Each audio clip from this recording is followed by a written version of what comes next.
Hey guys, it's Carter here. Just wanted to announce a few things before we get into the show. First off, I totally forgot to include in Kyle's introduction that he is in fact the creator of our podcast logo and banner. We're so grateful for his efforts in helping us make our channel have more personality. And second, I would love to tell all of you that if anyone needs voice work, Kyle is more than happy to voice act or narrate for you. Please contact directly messaging him through Discord. His Discord details are Kyle underscore Valapi number sign 1328. And I'll include that in the screen if you need to see that and in the description.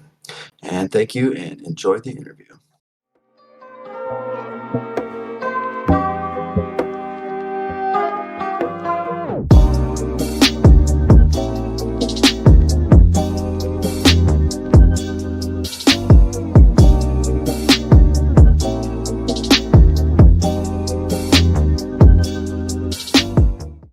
Welcome back to the Co-OpCast. My name is Carter, and I'm here with Sawyer and Colin. And today is our first guest episode. We're really excited to come back at you guys here with our first guest. I'm here with Kyle.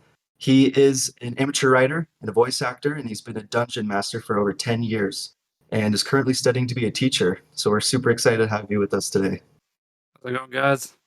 Pleasure to be here. Hey, man. Going good.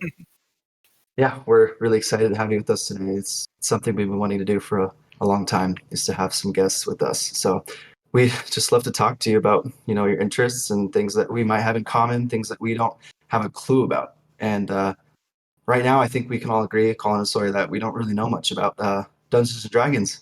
Mm-hmm. And I think it would be really interesting to learn more about that from you, especially since you've been a dungeon master. You pretty much know all the corners and everything about it. So we'd love to learn more about that and just kind of pick around at your interests and get to know you. First off, before we go anywhere, though, can I ask you, what are you studying and teaching? English. English? Awesome. I'm bioed, so that's why. I was like, I'm going to become a teacher too. That's cool. I'm actually studying to be a teacher as well. Yeah, no, I'm Elementary doing education. English teaching degree and a creative writing minor. Just hoping to spread a little imagination to the world. Not much of a huge goal, but it's something that's really helped me, and I think that's something that a lot of people could get a big leg up on the world. Creative problem solving or just enjoyable hobbies, stuff like that. Yeah, That's pretty cool. Yeah, nice. So I'm the odd one out here. I'm not teaching people. It's fine. It's fine. You're not worse than us. Yeah. Just kidding. So, first things first, I don't even know how you even started D&D group. I don't even know any of that. So what would you think for a starter? Say I wanted to get into it next week, what would something I'd have to do to get into it? I think the biggest initial challenge with starting in D&D is scheduling. That's always the consistent problem, is being able to get together with people. Because if you're getting into the game, it's typically through someone who already knows the game, like my experience. I remember I was in middle school math class, and I was sitting next to a friend that I had made while being in that class, and we had been talking about games that had come out, like recent video games. I was talking about the most recent Pokemon game that I purchased. I can't remember which one it was that year because it was so long ago at this point. But I remember him bringing up this game that I had heard of maybe once before, Dungeons and Dragons, and I was initially curious. And he shared that the game, it's the benefits of playing Dungeons and Dragons as opposed to a video game version of it. Or a lot of people that I've talked to have compared Skyrim as one of the closer games to what Dungeons and Dragons is like. Is this a completely open choice, open world experience that you get to build with friends or acquaintances? I've never run a game with people I've never met before, just because I've never had the opportunity. But I always thought about that sort of thing. But I guess what that little background outlines is that you usually have to know someone to get into the game because it is kind of obscure. At least it was when I was first playing it. But the hard part is the scheduling because it takes so long to play a session. Whereas a lot of online games these days have quick rounds, like 5-10 minutes. You can log on, be playing, be done in less than an hour. In D&D, I feel like the longer the session, or that's how I refer to a single gameplay night, as a session or an episode, some people call it. the longer you have to play in a session, the more story is told, the more experiences you have, the more shenanigans and hijinks you get up to, the more fun it is, and the more the whole game progresses. Because it's like playing out a novel where it's everyone makes decisions and there are consequences, but it's super wide right now. I'm just kind of expanding and narrow. But to begin, that was what you had asked, right? If you wanted to start Yeah, tomorrow or like next week, what you yeah. want to do is have a character in mind that you want to play, something you want to live up, and then a group of people that you're willing to have the experience with, people that you want to meet with and have the ability to meet with. Okay.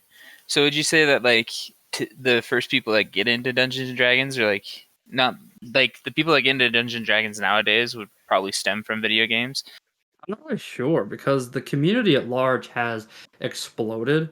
I don't know if you can narrow it down to a gaming community has slowly become the D&D community or just role-playing games, RPG in general, the tabletop gaming community. I think that it's pretty unique to each group. Like for me, it stemmed, like I said, a friend from math class.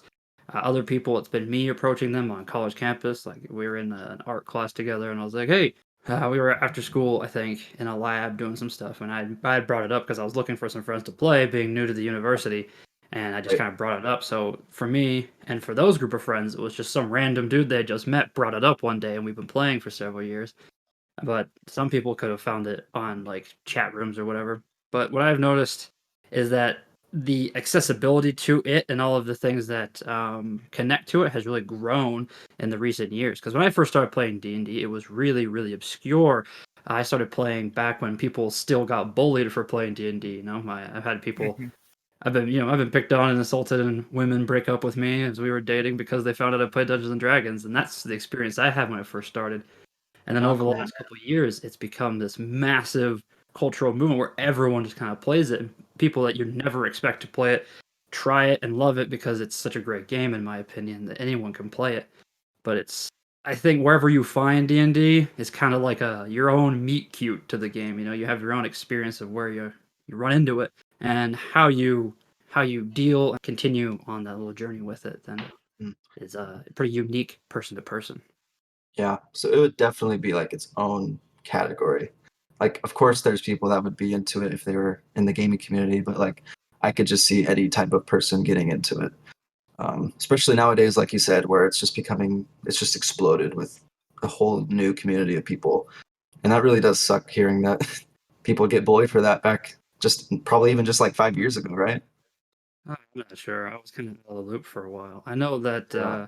there were several things that really brought publicity to the game, like that Stranger Things series. I don't Uh, know Oh if I'm yeah. allowed to say it, but the main characters play an old version of D&D, and then having it be so popular, everyone hearing and seeing it brought a lot of new attention to the game, as well as there are a lot of gameplay podcasts of people who yeah. actually play the game as characters. They're like professional voice actors and content creators out there playing games with their friends, and there it's all over the internet. You know, Twitch streaming and on podcasting platforms, and it's just gotten a lot more accessible, and a lot more people have heard about it, as opposed to me who had to meet one random friend and then find my obscure gaming store in downtown. I was like stuck Yeah. between an H&R Block and like some random restaurant. It was just like behind some dumpsters is where this one store was where I found the stuff. Mhm. A little bit harder to find it back in the old days, so to speak. So, what made you want to become the dungeon master? And could you explain a little bit of the role of the dungeon master for those who don't know like anything about Dungeons and Dragons? Yeah, sure. In basic terms, there are two kinds of players of D&D. You can break it into subtypes, but there are two essential roles. There's player characters. Those are the people who, for the majority of people, play player characters. They assume a person they've invented. You know, it can be an elf or a dwarf, or even a human.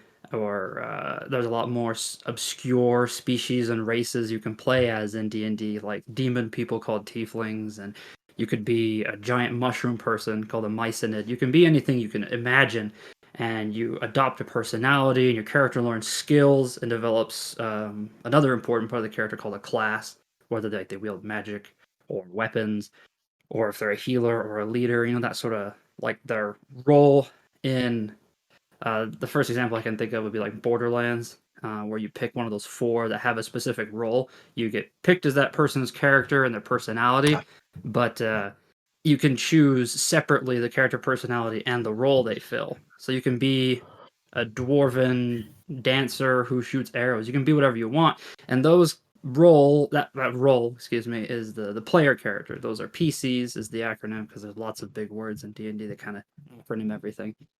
And they are people. They choose actions. They interact with non-player characters throughout the world. They get into fights. They get into hijinks. And then the other role, which is a little more obscure and unique to tabletop gaming, is the Dungeon Master. That role is, whereas I've been Dungeon Master for so long, I'll just use it in first person. I, as the Dungeon Master, am the narrator. I describe the setting that the characters find themselves in. I play all the characters they aren't. Like if they walk into a town and some of the characters want to go off to the blacksmith and fix their armor, and a couple of them want to go to the tavern and get rooms for the night or whatever, I'm the blacksmith, and then I'm the innkeep, and I'm the guard they run into on the street looking for directions. I fill those smaller roles just to make the game flow, just to have a realistic narrative to the events. Yeah.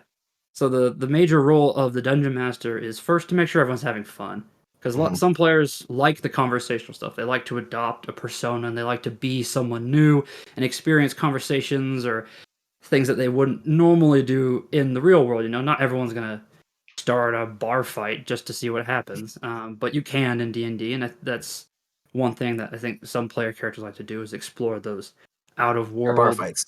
Yeah, those out of world fantasies like bar fights, or even just being more charismatic than normal because you're not in that pressure of the real world and real consequences. But then some people aren't really into that sort of stuff in D&D, and they're more into the combat, building a character that can cast the best spells and can fight the best and wear the best armor, the most peak performance battle character, these combat ready characters. And as a dungeon master, you want to balance it. And you want to have enough of the story for the story people, the interaction for the roleplay people, and the combat for the combat people. And I think that's the most important role of the dungeon master, is narrator, referee, storyteller, but just to make sure everyone's having fun. Because it's up to you for the consequences. You really narrate the stuff, so it's more pressure on the shoulders of the dungeon master just to have everyone have a good time, which is ultimately the whole point of any sort of gaming, video, or tabletop, or what have you. Yeah, I've played one episode, maybe it was 2 episodes of Dungeons and Dragons. I went on a mission in Arizona, and the dungeon master seems like a really cool thing to do, because you get to like be a game developer or like a book writer. You get to create the story that other people get to live through you. And after I saw my friend do it, I was really interested in like what kind of story could I create that would make other people interested in what's going on, and like create this arc of a story. I always thought that was cool with it. Exactly. And I think that's the major beauty of D&D, and that's why I was drawn to it, is that there are no limitations to that story.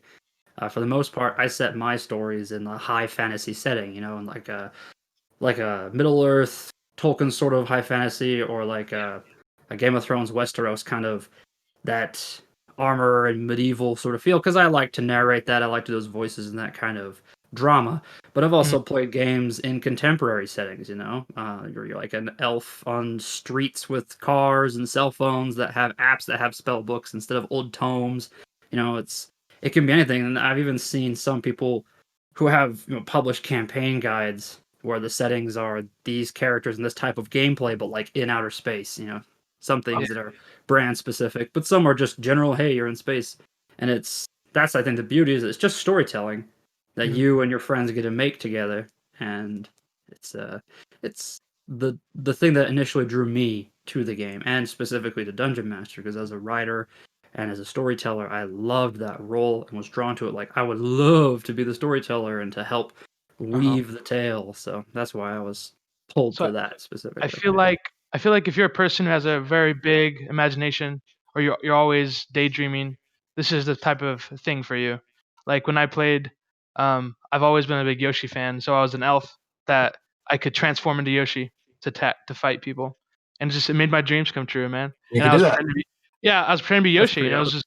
it was awesome, man. And if you have that daydreaming, if that's what you do a lot, I think this is what's for you right here, Dungeons and Dragons, because you can make your dreams come true in a sense. Dungeons and Yoshi.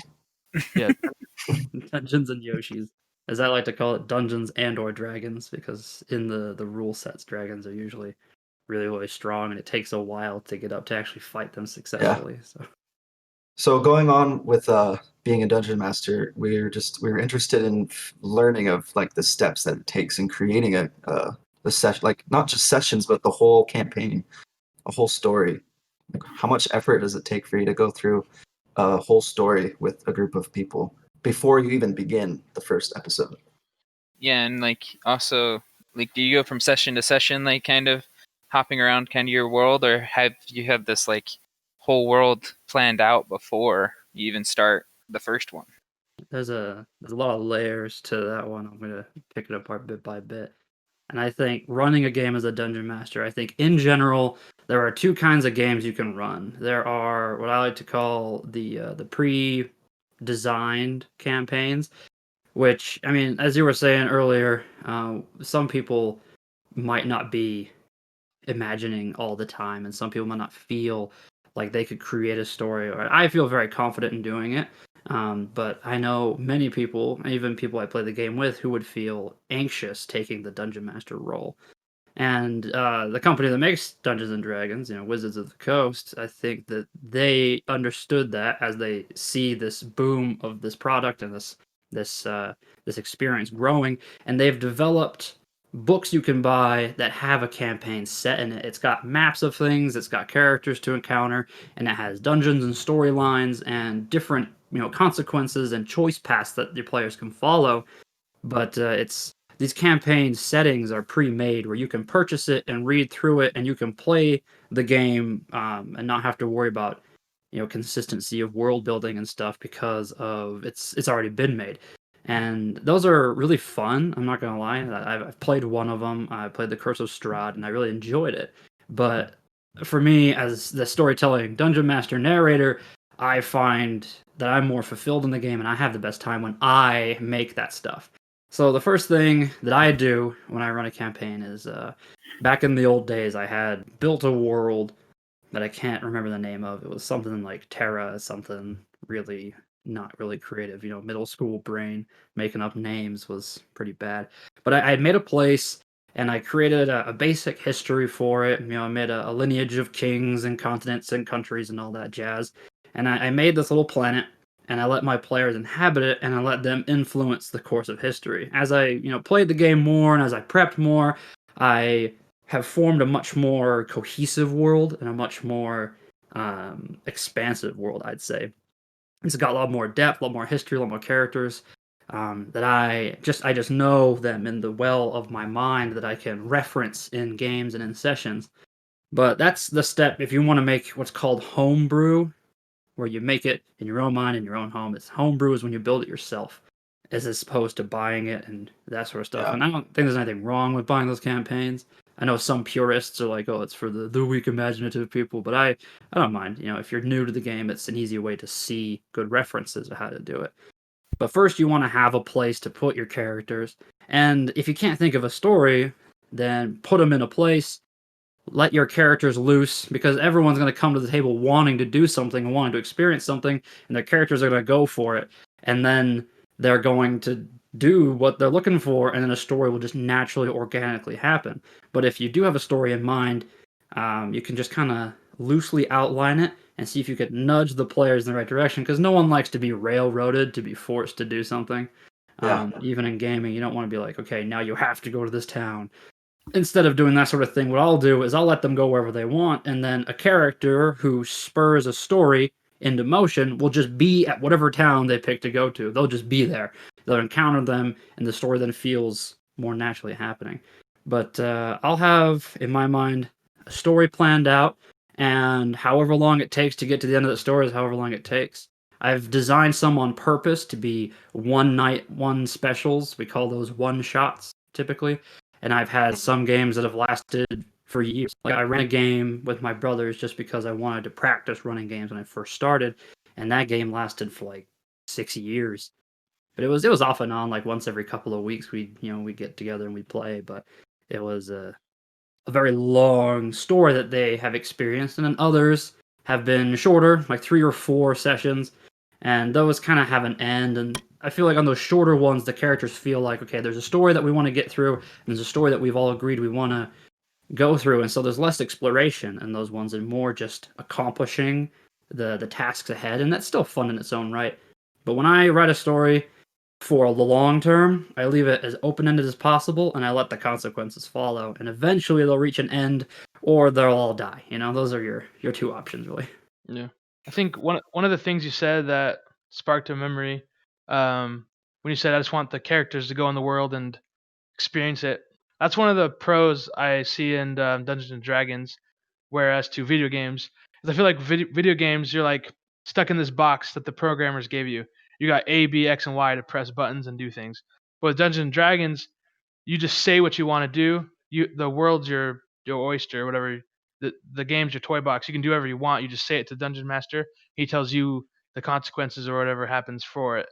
So it's fun. Like, it's a video game that I've always wanted. I've always wanted a video game where I can just do whatever I want in this world, and I'm not held to these barriers. I feel like I'm walking through tunnels. Dungeons and Dragons, it gives you this full arch, this whole ability to be able to do whatever you want, whatever you feel your character should do. You can just do it, and the dungeon master will tell you if that's what happens from it. And that's the cool part too, because like our imagination can take us anywhere. But like you play Skyrim, I can't like blow up a wall in a city so I can get in through the other side. Like I have to go all the way around to the door and kind of do the things. Like, but in D&D, it sounds like literally can do anything. Yeah, there's only one authority higher than the dungeon master when it comes to things that actually can happen in D&D, and that's the dice. I know a lot of people who know D&D are intimidated because, like, is there so much math? I'm like, it's not. There's a lot of math, yeah, but it's mostly addition. Like, it's not hard math. It's just like when you're saying blow up a wall or try to do all these things that video games could constrain. There are some rules in place just to keep everything in like the laws of physics. If you have absolutely no rules, then it's just going to be a table of 4th graders like, well, my invincibility shield can block your laser gun. Like, no, my laser gun can cut through invincibility shields. Like how we argue on the playground as little kids. But the rules and the dice, I feel, constrain the ridiculous from occurring. Like, it doesn't stop it. Like, let me give you an example. I had the players trying to get in favor of a character that had information they needed. And he was a farmer, and recently his favorite cow had been stolen. The players then went on a quest to recover a cow, and they found it in a neighboring ranch hidden inside the barn. They're like, oh, there's some intrigue, farmers stealing each other's cows.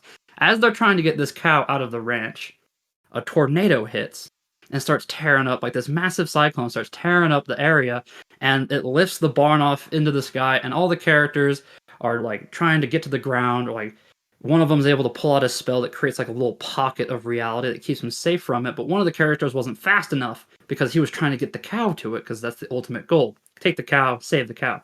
Now, the dice, it's all random, but the dice had led us to the point where the wind was so strong, the dice had determined that the cow was lifted off into the storm, and this character, who was a dwarf, was riding said cow like a great steed. And so he's flying in the air, in the cyclone, with all this farm and landscape torn up in the air, and his character is a monk and a very fervent practicer of the god of storms. And so his character says this prayer and casts a spell related to the prayer for this storm god to hear him, and the dice roll was so high that I had no choice but to let him fly this cow through the storm, because the numbers let it happen. Now, a lot of people will treat what's like the natural 20 is the phrase where you roll a 20-sided dice and the 20 means you succeed. Some people treat that like physics break. Like I want to punch a hole through the universe, and if you happen to get a 1 in 20, it happens. I feel like that's a bit extreme, but the fact that he was a practitioner of the God of Storms in a tornado, and as friends outside of the game even, and laugh about remembering this hilarious moment. And so the dice in other cases will lean the other way. Like, we had a very practiced thief character trying to pick the lock of a door, like the most basic rogue thing to do. Yeah. And he landed such a low roll that his lockpick broke, and they ended up disturbing some guards and getting tossed in jail. So it's all consequences, but the success of a task is measured by these probability of the dice. What's nice is that it's not all up to the dice. Your character does have skills on a sheet you keep track of that can modify the roll one way or the other. So it's not guaranteed up to the dice gods whether or not you fail or succeed. Your character does have some influence.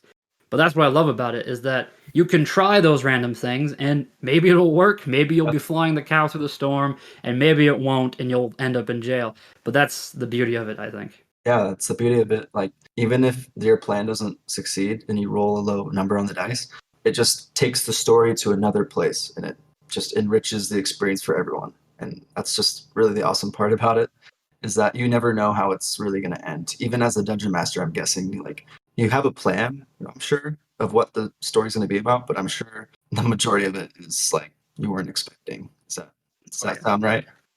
Yeah, I remember my very first session, I tried to write it like a book where I had all of the decisions and consequences outlined. And then immediately, the very first decisions the characters made was something I never could have guessed. They were trying to intimidate some guy for information. Instead of talking to him, they took him behind the building and started beating him up to get the information out of him. And I was like, what the heck is going on? I've lost control of the story. But that is, as I said before, the primary responsibility of the dungeon master is to make sure everyone's having fun. Like, you will have the things you enjoy as a dungeon master, whether it's running combat or running story or whatever. But my characters didn't want to, my players, my friends didn't want to have to bother interrogating some old dude, and they decided just to cut to the chase and beat him up and take the information from him. Their characters later developed to be evil, and this was clearly indicative of their choices. But it's all about making sure everyone has fun. So then let's go back to character creation because I think it's so much fun. Because like with my first time playing most games with like character creation and stuff like that, like I sometimes find myself spending like an hour or two just like messing with the settings on like the characters and stuff in video games. Like Skyrim, it took me so long to choose to be a high elf just because I couldn't choose between the options. So like if you were going to give us advice, seeing me for the first time, for those listening, we actually like get on a video call and we talk to each other and face to face. That is more natural. But seeing me for the first time, hearing me for the first time, what would you think would be my character? Carter actually tipped me off. You guys asked me this question, so I listened to the previous episodes to try to prepare. I'm sorry if I'm cheating, No, you're fine. but it's pretty hard to pick a character from an initial, acquaintanceship with a person because it's like a caricature. You try what you think is right, and they might get offended. But from what I had learned from the other episodes, and from what I can sort of guess, is that I think you would really enjoy your time as a halfling bard. Ooh. Halflings, which are the disputed hobbit race of D&D, because there was a little legal issue with the Tolkien estate in D&D at the beginning, so they came up with halfling instead, as well as some other stuff which was tweaked. Like they have tree herders, like the Ents from Lord of the Rings, but they call them treants. I know, huge change, but little things like that. But the halfling in D&D, I think, are based on choosing to do dumb things, but being able to get out of it. They have abilities that allow them to negate consequences like natural ones or like the forced failures. And bards are classes that revolve around charisma and convincing others that they're right, or just having this personality that's so magnetic that people will listen and follow you. A lot of people associate bards with these kind of lascivious musicians, but it's open-ended. You could be a slam poet, or you could be like a street mime, as long as it's a form of art. But I do think that build is the one to just around with, because it's really easy to get out of the consequences of your actions as the super charismatic tiny person who just gets out of the way of danger. All right. So Colin, you're a stupid charismatic person. Hey, sounds great. I did mean that as a compliment and not as an insult. I'm sorry if that came off as poking fun, but that's I honestly think you would enjoy that. You're good. But as you said on character creation, it's so much harder to pick a character in D&D because there are so many options. And instead of like giving people options when they're new to the game and I'm helping them out, I tell them, okay, what do you want to be? And then we'll refine it to the stuff that's been designed for D&D. Like you could be a giant shark person. You could be Yoshi. you could be Yoshi. You could be a pile of rocks that thinks. You could be a cyborg. You could be there's this squid thing. It's hard. Okay, squid thing is a little inaccurate, but they're called the illithid or mind flayers. They've got like this kind of Cthulhu look to them without the wings, and they're small. They got claws with like an octopus face. Mind Flayer, that's from Stranger Things. Yeah, it's The the Stranger Things took it. yeah. I mean, they used all the names as bases in the show, but they're nothing like in the game. Like the Demogorgon, that super famous monster, is like this two-headed baboon god with like tentacles for an arm, and it's the names are translated, but it's But the But that's as I'm saying, it's so hard to pick a character in D&D because there are many more options, and then it's not strictly limited to like, okay, if you want to be a tank, you have to be a big guy to be a tank. You could be a tiny gnome and be a tank, and the stats wouldn't be that far adjusted. It's still plausible to do that. I mean, it's just the limits of your imagination and the probability of reality as said by the dice, and it's just a unique experience. So if you for the people who are like on the edge of trying out Dungeons and Dragons, if you had to choose one aspect of it that was your favorite aspect of it, what would you tell them? Like sell this it to is- me. Yeah, sell it to me. Okay, Why? okay. Yeah, why is if you've already said it, that's fine. I mean, I can reiterate it, but I really think it boils down to 2 points. And one is if you have to have a good group of friends and you have to have a good dungeon master to start. Because if you start with a group that you're not really good friends and you don't have a good dungeon master or you're not willing to become friends, then the social element of it will ruin it. But as terms of gameplay, I think it's really that. Like, have you ever been playing a game and you've hit the edge of the map and it says, "Oh, you can't go that way," or "Return to the map, you'll be destroyed," or the fog is coming in, you're losing health. That doesn't exist in D&D. You can keep going, and if the world is flat in your game, you'll fall off. If the world is round in your game, then you'll get all the way back around. You can explore anything, and as well as the laws of physics and your character's magic demands, you can try anything. And I think that's what sold me. And if that doesn't sell to people, then maybe it's not for everyone. I feel like it tries to be accommodating, but that's the selling point. Yeah. I'd like to just It's just an escape from reality because you can make reality whatever you want it to be in Dungeons and Dragons. Awesome. Well, I think we're hitting that point where I want to know a little more about you other than Dungeons and Dragons. So what's some of your other interests, Kyle? I want to know you. Okay. I want to know you a little more. All right. Well, I know you guys are a gaming podcast. I've been trying to relate D&D to video gaming to try to stay genre appropriate. But I think I'll start with that. The first game I ever played was Pokemon Silver, and then the GBA version. I should specify that, like Silver. And then the second game I ever played was Halo in a tournament with my cousins, and I was like 8 years old. And I did pretty good for an 8-year-old, I think. I didn't die immediately. But I think it's the elements of things like D&D that I love that really are the things that are what I am. I love telling stories. I like writing stories, and an element that I haven't really gotten to with D&D as a dungeon master is an optional thing that I like to do is whenever characters meet a new NPC in the game, this new non-player character that I get to be, I like to explore new voices and new personalities. And like if they walk up to like a super intense character, I'll have a more gruff, gravelly, sort of raspy voice for them. If they meet a weird thing who's selling flowers, I'll have a strange, high-pitched, sort of flittery voice for them. And I like to expand my voice repertoire because I think it's more fun. Because instead of you walk up to another character and it's like, hey, barkeep has the same voice as the town guard, has the same voice as the king. I think that's fun. And then as my own personal thing, I like to participate in like voice casting things. I've done a couple little small projects, but I've enjoyed the projects that I have done, and it's just fun to open that portfolio up a bit. But yeah, I love writing, reading. I draw a lot too, which is something I implement in everything that I do. And then the voice acted things rather new, but I've always liked making weird voices and weird sounds just as like a joke. Oh, nice.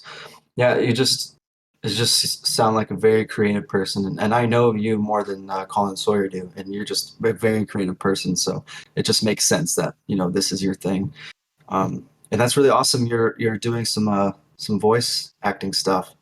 You think you could give us an example of a type of character from one of your Dungeons and Dragons campaigns, like a innkeeper or a blacksmith or anything? Sure.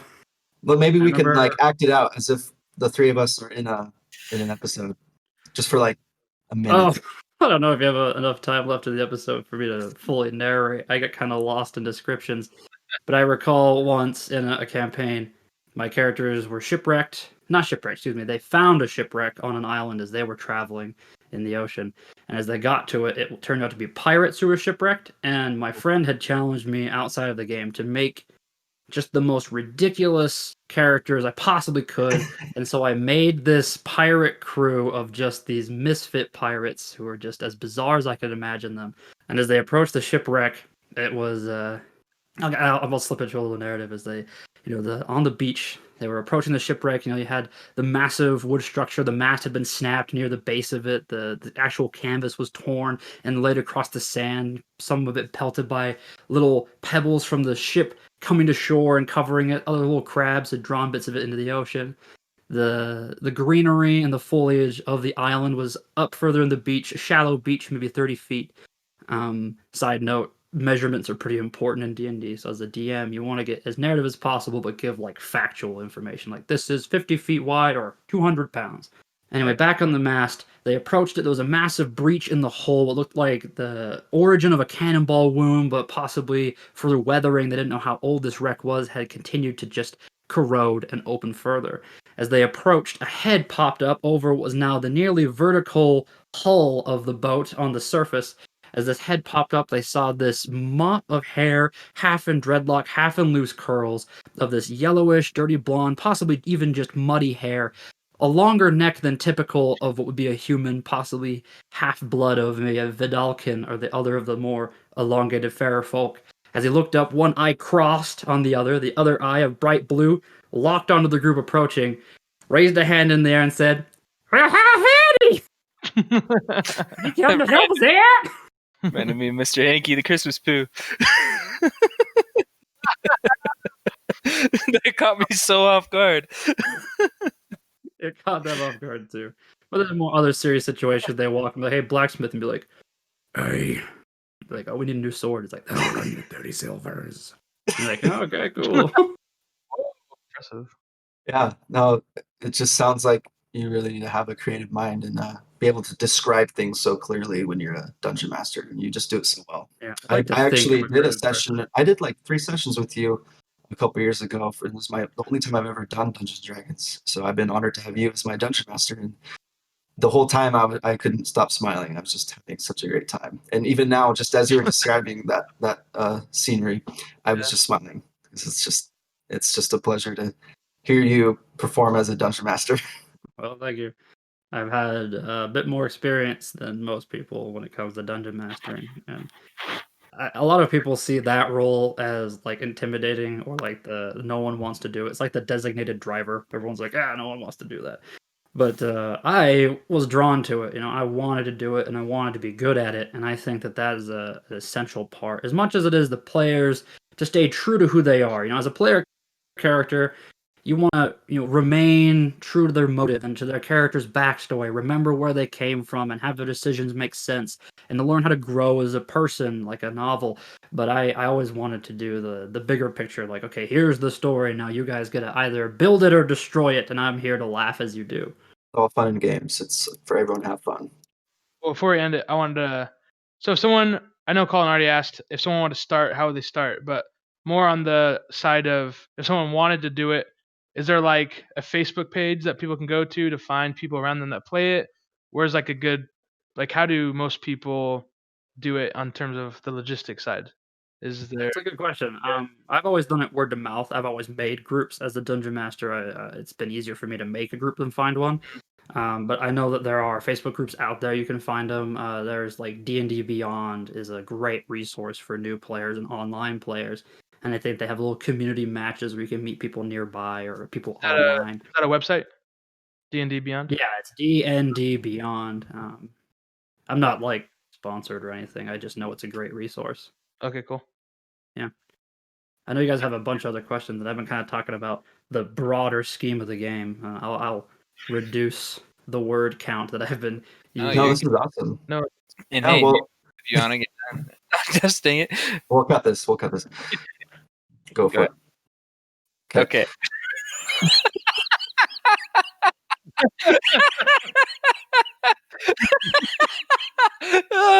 You go. Lag You of go. Merlin's friend. And I'm sure we're gonna have you on many other episodes in the future, so we'll have so much more to talk about.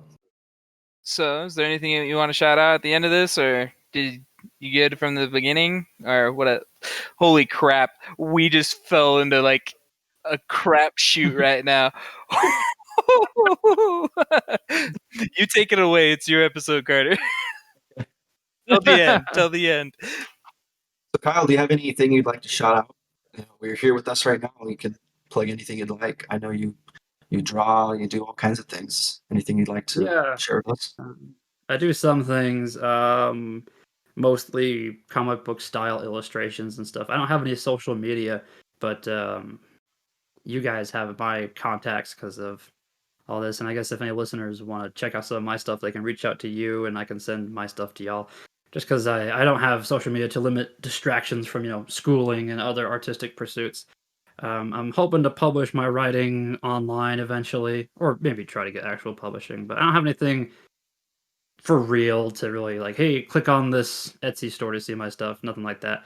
But as what we've been talking about, video games are awesome and I love them so much when you're just by yourself and you have time to kill. But D&D I think is a great community thing. I've actually written some essays in collegiate courses about how the game helps build teamwork exercises, and it does help with critical thinking as well as creative problem solving. And it's just a space to have, safe consequences to fictitious actions you want to live out if you want to live vicariously through your character, or it's just a place to have friends and have these inside jokes that you'll never forget. Like as I shared with you guys, the flying cow, which was, as we summed it up, cow magic.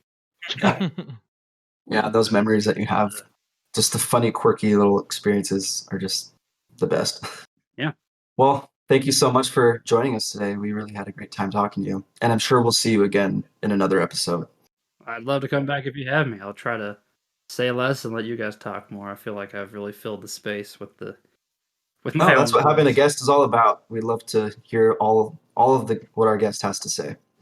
It's making me want to actually like learn more about it and play it a little bit, because I did learn it. I started a mission as well. I learned a little bit about my mission with a couple people, and like it's just like it's fun to learn about something new like this from somebody Carter's close to. Hopefully we can do a D&D episode together or That'd be something. That'd be fun. If I you would guys like- want to do a gameplay session of it, I would be more than happy to run that for you guys if you'd like. Yeah. What are they called again? One shot? One shots, yeah. One shot. So we could do a one shot. And Because then, it's done yeah. in one shot, one go. Exactly. No, that's something we can definitely plan. Thanks, Kyle. You're awesome. You're the man. Thanks for having me. It's been a pleasure. I've been a big fan of your guys' show. It's been fun to watch it begin and fun to be a part of it. Yeah. Even though I'm not a video game aficionado, I am a connoisseur of many video games and have enjoyed your content. It's been fun at work to listen to your opinions of things that I agree with, and it's you got a good little community growing here. I'm excited to see what happens in the future. Awesome. Well, thank you so much. If you guys love this video, give it a like, give us a follow. We're always on social media, so you'll hear us every week, and we'll be back next Wednesday. Thanks for watching. Please join the Discord. Deuces.